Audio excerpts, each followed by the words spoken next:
I just finished Jordan Peterson's Maps of Meaning lectures. Yes, all 68 hours, and here is what I have learned from it. Jordan Peterson sees the world as a place of meaning, a subjective place where objects only have relevance to you in terms of what they mean for your goals. Wait, what? Is someone there? Sorry about that. Think about it though. A viewed face and the right sound effects, and you begin getting a creepy feeling. That is because in the subjective world, what you see and what you feel about it are crucially intertwined. Maps of Meaning is an investigation of that world. The world as a place of goals, the world as a forum for action, where you try to survive, try to thrive, try to reproduce. We are goal based beings, and our goals are fundamental to our behavior. No goals, no behavior. All of our goals are predicated on one structure. You see what is, the unbearable present, what you don't like about what exists today, and you want it to not exist. So you see an unbearable present and you want to turn it into the ideal future. And your behavior is what turns the unbearable present into the ideal future. Stories are a great reflection of this because the adventures that result from other people pursuing their goals call to us in the form of stories. In this subjective world, religious mythology, religious symbolism can tell us a lot about life. Even though it might not be scientifically or literally true, it will be very helpful for us to function in the world. Religious beliefs that evolved over millennia signal to us fundamental facts about the world, about life. For example, monsters and dragons are an abstract representation of everything that threatens us. They are the face of everything that should scare us. That is because they are an aggregate of everything that threatened our ancestors in caveman times. Large birds, reptiles, beasts of the jungle like lions. They are a combination of all of that. Religious symbols and myths are concrete ways of understanding abstractions that cannot completely be put into words. Abstractions are real things that we experience even though we cannot see them or completely describe them. Numbers, for example, are abstractions. You can deal with the symbols that we assign to them, like the number 9. You can deal with different manifestations of them, like 9 pens or 9 glasses, but you cannot deal with 9 in itself. An example of this in the religious sense is the curiosity motif. Wait, what's that?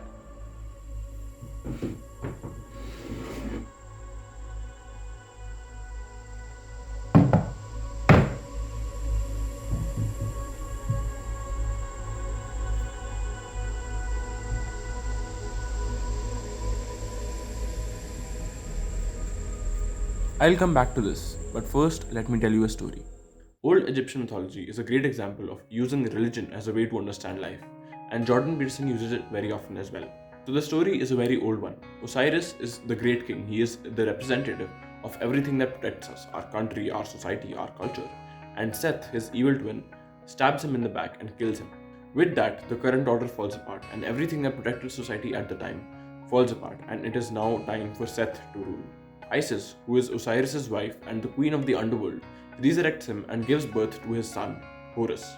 Isis is represented as Mother Nature, as the thing that gives rise to new forms because she gives birth. Horus is represented in the falcon, in the Egyptian eye, and he grows up and he avenges his father's murder by killing his uncle Seth. Jordan Peterson believes that Osiris is the representative of society, of culture, of everything that protects us, of order, while he believes that Isis is the representative of nature, of what gives rise to new forms, of the unknown, of chaos. Horus is the representative of all of us, of the individual, of wakefulness, of consciousness.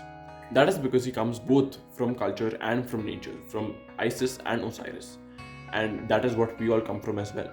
We are protected by our culture, by our country, by our state, but at the same time, we are given nourishment, birth by our nature, which is biology, our genes. This one story represents many things. It is a story of the battle of good and evil in Osiris and Seth. It is also a story of death and rebirth, and many other things at the same time. Jordan Peterson sees these three as the fundamental aspects of life. There is chaos, which creates everything that has ever been created. There is order, which protects us, which gives us structure. And there is the knower, who mediates between order and chaos, and that is you and I. The knower is surrounded by order, which protects him and gives him structure, while order is surrounded by chaos, the eternal unknown which you can never completely understand.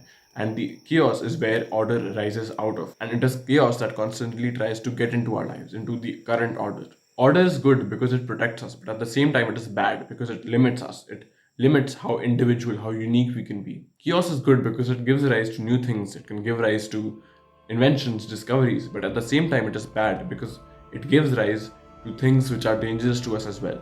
Chaos is the place both of birth and of death. The hallmark of the knower is the ability to carry out creative exploration. which is how he turns chaos into order, how he turns the unknown into the known. That is how we learn new things through the pursuit of our interests. Jordan Peterson actually also believes that the pursuit of interest is divine. That is because our interests, our unique callings, lead us to discover new things, to discover our individuality, our uniqueness. Our interest calls us out of our comfort zone into the zone of chaos, and that is how we exist at the borders of order and chaos. And Jordan Peterson believes that the best place to be is at the borders of order and chaos because you are neither bored and nor completely anxious. You are in the state of optimal challenge. Whenever you are pursuing any goal, which is always, things are classified by what they mean to you. Religious symbols are a way of classifying these different categories and representing them in image because at the time they could not have been put into words. Kali Ma from Indian mythology is a great example of this. She is a representation of the dangerous side of nature. She is a creature with 8 limbs, a garland of skulls, and a myriad of different weapons. She is a representation of death and destruction, what you come into contact with when you are suddenly thrown into the dangerous unknown. These religious symbols are important because they signal to us things about ourselves that we do not know, that we are not conscious of. If we were conscious of everything that we knew, psychology as a field would not exist. After all, many of the things that we know and experience are not conscious. It is only when we look at the science behind them that we can understand why we do what we do. Why do we like music? Why do we like religions? Why do we like stories? We cannot know by asking ourselves. We can only know by looking at the science behind because we are not conscious of everything that we experience. Maps of Meaning is about the science behind belief, about the science behind religion. It is paradoxical that we have become intelligent enough to break down the beliefs that were held by society so far, and yet we are not intelligent enough to see why they were there in the first place. Maps of Meaning is an attempt to understand religion through the point of view of science. Jordan Peterson also believes in the philosophical school of pragmatism. Pragmatists look at the practicality behind your beliefs, whether or not they help you. Here's what he thinks about the subject. Often superstitions are like quasi-functional theories. So they're and theories there's a lot of different ways that a theory can be valid. We talked about functional utility as well. And some things that look like they're superstitious have functional utility. They're approximations. And one thing to think about a theory is, I think of theories as tools. And that's a pragmatic perspective. And so I would think of science as a tool. I think religion is a tool as well. And nobody would complain if they had a toolbox full of different tools, right? Jordan Peterson thinks that religion is a tool to understand life, to understand the world. And it might not be the best tool, it might not be as good as science is, for example, but it still tells us a lot about the world and it can still be better than the one we had previously. According to his pragmatic belief system, the world is constituted of order and chaos. You are either in the known or you are in the unknown. The unknown is where you are not familiar with what is going on, you cannot predict what is about to happen, and the known is where you can predict what is going to happen. And these states of experience are kind of fundamental to life in his point of view. So when you know and understand everything around yourself, you are bored. But when you don't know and don't understand everything around yourself, you are anxious. Those are the emotional reflections of being in order and being in chaos. Too much order is boring and too much chaos is anxiety producing. What you want is a healthy balance of two, so that you can be in a state of flow, in a state of optimal challenge. These metaphysical territories, these places that you can experience but not see, are a part of the world of story. Thankfully, I made a video on storytelling as well, and you can check it out right here. Thank you and